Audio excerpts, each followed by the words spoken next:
Welcome aboard, everybody, here to Sports Talk Nation. Michael Cohen here with you, and we got a very special, kind of a special mini podcast, if you will, because it's Jets versus Giants week, and this happens only once every 4 years. Yes, we're used to seeing these two teams battle it out every summer in the preseason, but this takes a different meaning when it's the regular season. Very, very rarely do we see this matchup where both teams are playing either A, well, or B, both in a situation where they're both trying to stay alive for the playoffs. When that's the case, usually the game's kind of crazy. And I think we were in for a very crazy game on Sunday. Both teams, well, the Jets are still very much in the thick of things, but the Giants kind of teetering on the brink right now. So joining me to talk about all that is from Just Another Jets podcast, is the one and only Rick Laughland. Rick, how you doing?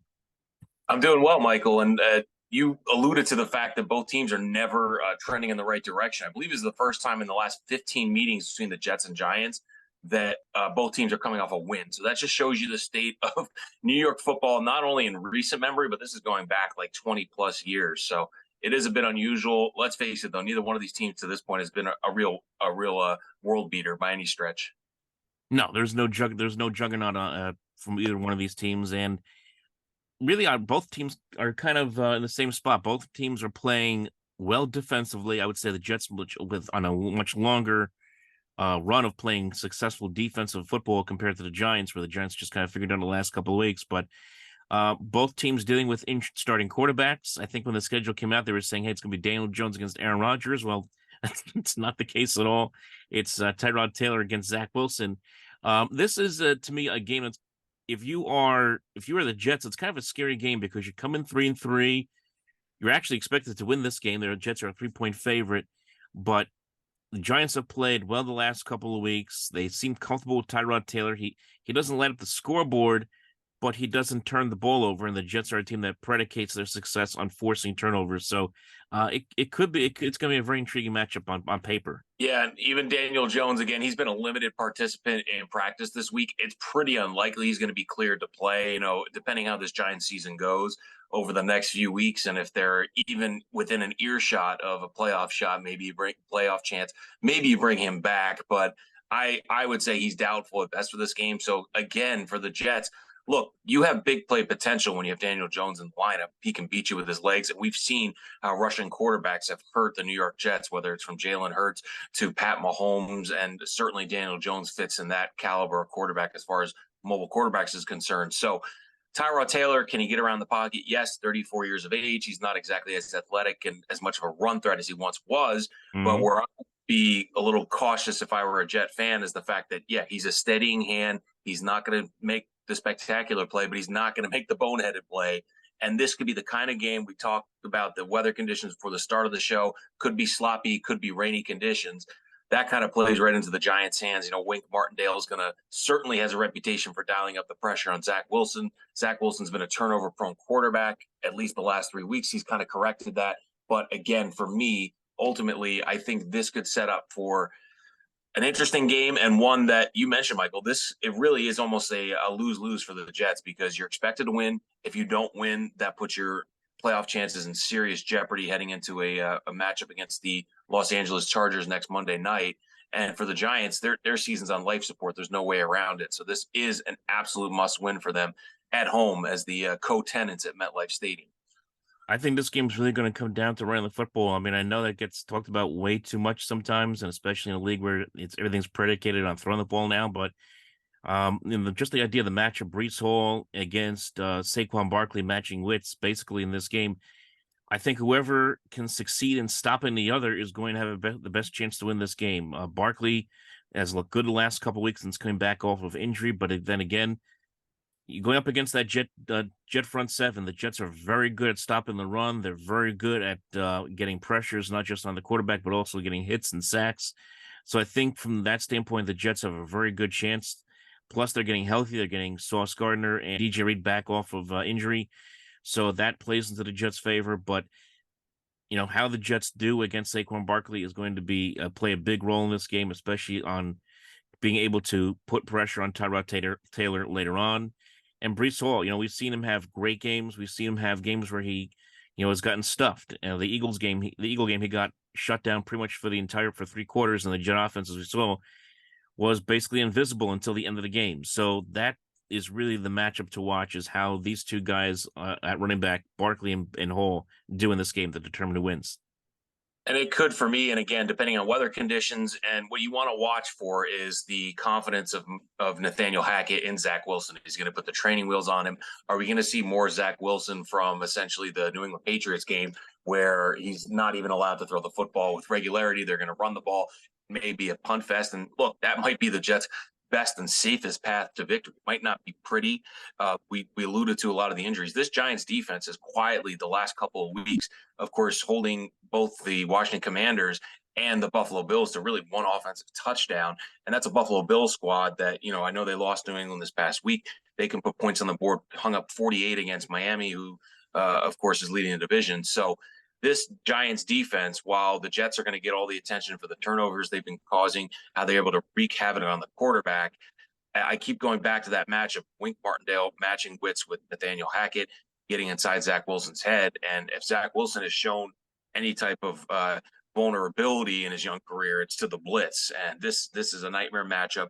But again, leaning heavily on Breece Hall. You have a couple guys in question. I know that Mekhi Becton's banged up. Joe Pittman suffered an injury. His status is in question. Ultimately, for me, again, I'd like to see the Jets allow the defense to continue to make plays and not put the offense in a position where they're giving the Giants the ball deep in their own territory, because Zach Wilson's trying to force throws. So it's going to be that delicate balance between taking the training wheels off Zach Wilson, but not fully letting him air it out, so to speak, because this Giants defense, I really do feel like they are underrated. Even going back a few weeks to Thursday nighter against the San Francisco 49ers and Brock Purdy and that running attack, they did a really fantastic job of holding them down for 3.5, almost 4 quarters. So I think the Jets have to be pretty leery of how they're attacking Wink Martindale and that defense. Because ultimately, the New York Jets on defense have been fantastic. The one area where I'd say they've been vulnerable, which we touched on, was quarterbacks getting out and running and hurting them in space, but also tight ends. I really want to see Darren Waller, another guy. I mean, this injury report that I'm looking at right now is probably 20 players long, but Darren Waller has been a guy that's been dinged up quite a bit.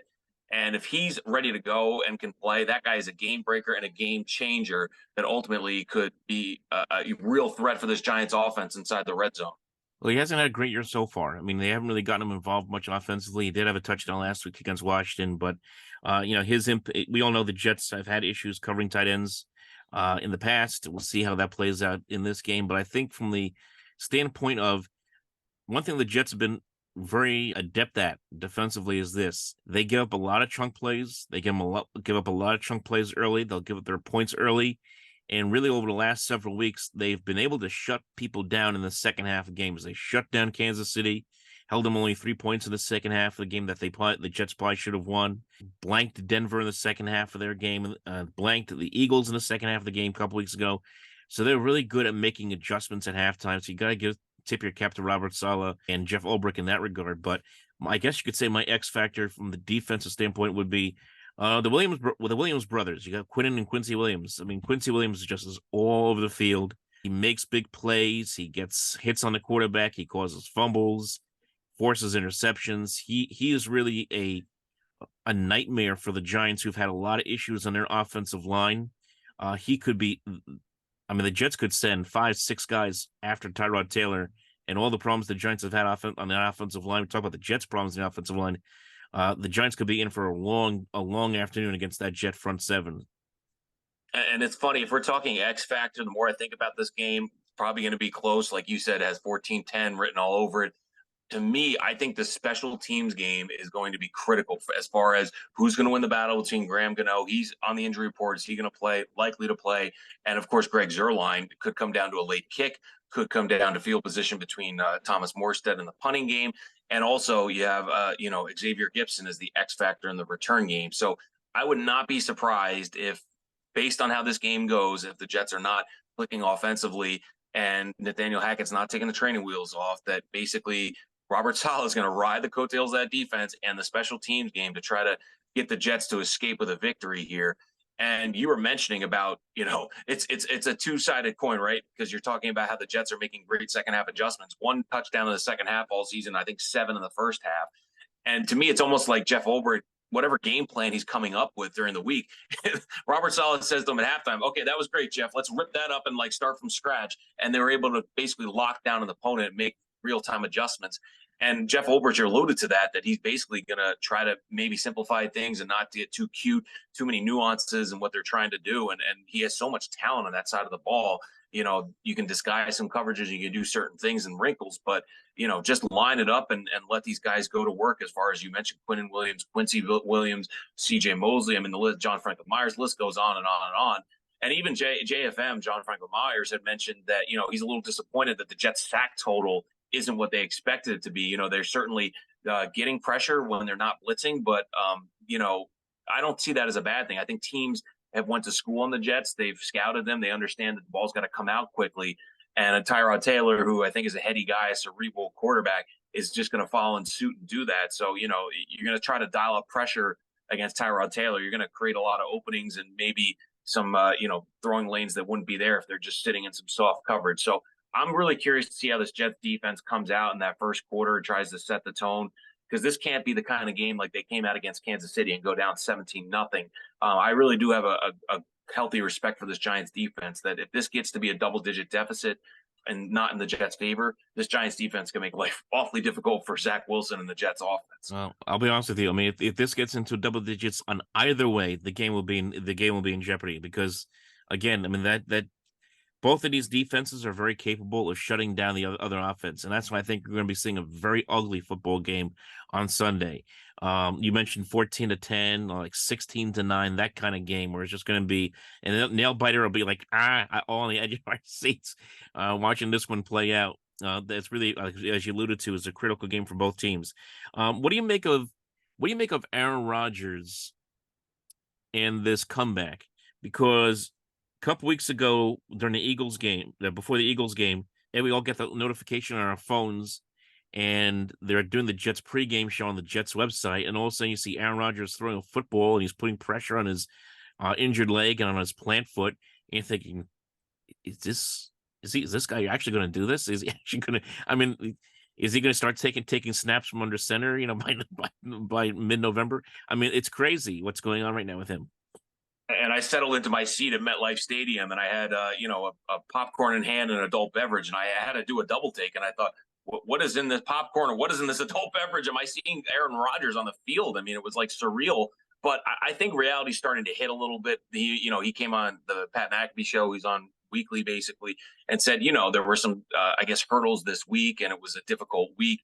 And this rehab is not, again, going to be a 1 week or 1 month process. It's just constantly making incremental progress. So Aaron Rodgers, if anything, has not shown he's the most patient guy in the world. He's obviously trying to fast track this return to the field, which I know makes certainly myself very much nervous. And I think Jets fans should be nervous as well. But look, if this is all kind of a PR move, he's going to, play catch the Eli Manning before this game, and he's going to try to show that he's, on the road to recovery. If that has a positive impact on this locker room to keep them together, it instills confidence in Zach Wilson, I'm okay with it. The Jets are next probably 5, at least 6 weeks away from even making a decision whether to allow Aaron Rodgers to try this miraculous, unheard of kind of comeback situation. But I'm of the belief, look, I believe in miracles. If it happens, I'm there for him. But at this point, I'll believe it when I see it. And I think a lot of Jets fans are kind of taking that cautious optimism. I mean, if you ask me, I would love to see him come back for the Vegas game. That would set the world on fire. Seriously, probably not. I mean, it kind of reminds me of the Edwin Diaz rehab, because Diaz got he had the ACL injury. You're thinking this guy's probably not going to see the field again the rest of the season. And then by the middle of summer, he's, stretching and doing bullpen sessions. Like, is this real? Is Edwin Diaz actually going to try? And at that point, the Mets are pretty much out of it anyway. So I think that this could depend on where the Jets are in the standings. If they're in the mix for a 6 or 7 seed, and you're just kind of coasting along with Zach Wilson, you're sitting there at 7-7 or 7-6. Could I see the Jets saying, okay, let's give this a shot and see what happens? And if they're 2 games out of the 7th seed and it's not looking like they're going to catch up, then I would just say, you know what, we'll try this. We'll reconvene in March and see how he is by that point. And knowing Jets fans' luck, Rodgers will come back in time to play 60% of the snaps, and the Jets will have to forfeit that draft pick after all. I mean, again, this is look where we are this week with the Jets sitting at 3-3. I mean, I can't tell you, being at that stadium for the opener, that felt like that was about 25 years ago. Aaron Rodgers came out with the American flag on the 22nd anniversary of 9/11 and running out there like out of a gladiator movie. And then we all know what happened on the 4th play of the season. So, in the NFL, I mean, each week is almost its own season in of itself. So who knows where we're going to be after this game? Who knows where we're going to be by Christmas Eve? There's so many factors as far as injuries are concerned, the playoff picture. I mean, Jets just got to take care of business on Sunday and survive another week and hope that Zach Wilson just shows incremental improvement week by week. And like I said, if it's Aaron Rodgers and he's rubbing stones together and doing all sorts of mystical powers and the earth is flat and anything that he believes in that's going to get him back on the field or instill confidence in the locker room, I'm okay with. You think we'll see Daniel Jones again this year or not really? Because I have my doubts. Yeah. No, I really, to be honest with you, I don't think we will. I think that, this season is all but lost for the Giants if it's not already. I know that their schedule, much like the Jets, lightens up a bit. But realistically, what's the point of bringing back Daniel Jones? This is not a turned ankle. This is not maybe a sprained wrist. This is a neck injury. So, they have a lot of money invested in him, whether they end up going with Tryrod Taylor or try to go for a higher draft pick and then ultimately have a succession plan to get off the Daniel Jones contract after the next season and transition to another quarterback. That might be their long-term strategy, because at this point, again, it'd be kind of fickle if the Giants are 2-7, 2-8, and putting Daniel Jones in there to be ransacked behind that offensive line. I mean, that's just asking for trouble in my opinion. Yeah. Before we go, what's your gut feeling? How do you think it's going to play out? I think the Jets offense is going to do just enough. I mean, I think Zach has been really, for the most part, mistake-free the last few weeks. I know he had the mishandled snap against the Kansas City Chiefs late in that game that ended up costing them dearly. But I do think, that Wink Martindale is going to have some success. You might see a fumble and or an interception from Zach Wilson in this game. Tyrod Taylor is going to play it safe. He's not going to take any chances. He knows the Jets, they're going to lock down in the red zone. And I think the Jets are really going to hold the Giants mostly to field goals. I could see this being a 17-13 victory in favor of the Jets. And like I said, to me, it's going to be the special teams of the X factor. One missed kick here, a field goal, one big return by Gibson could flip this game. And I could easily see that final score being reversed depending on how that plays out. And of course, the weather conditions, whether that's going to contribute another turnover or two into the equation with that infamous MetLife turf that everybody loves so much. Yeah. I mean, the Jets have not done well after bye weeks. It's been a long time since they've actually won a game after a bye week. So I guess in that regard, they're kind of due. But I agree with you. This is going to be a sloppy game. I think both of these offenses are going to struggle. It's going to come down to the defenses. I just trust the Jets defense a little bit more to make a couple of more big plays towards the latter part of the game and maybe force a mistake from Tyrod Taylor that he normally would not make. And at that point, you're looking at like I said, a 16-12, 16-9 type of game. It's all going to be dependent upon how this Jets defense handles, can shut down Tyrod Taylor, get some pressure on him. And as you said, Zach Wilson protecting the football. And like I said, I'm far from confident in any and all of that happening. But ultimately, for me, I just think that the Jets, the talent is there. The Giants have so many new pieces coming back on the offensive line. Tryrod Taylor, he's been solid, not spectacular. But again, I think the first quarter of this game is going to tell you a lot about who's going to, pull away and win this game. Because like you said, I don't see either team coming back and clawing their way back from a double-digit deficit. It's almost going to be the first team to score 10 points wins this game. Exactly. It's gonna be a total slugfest. We'll see how this plays out. So, folks, I want to thank you all for tuning in, listening here. We'll see how it plays out, and we'll talk to you next time.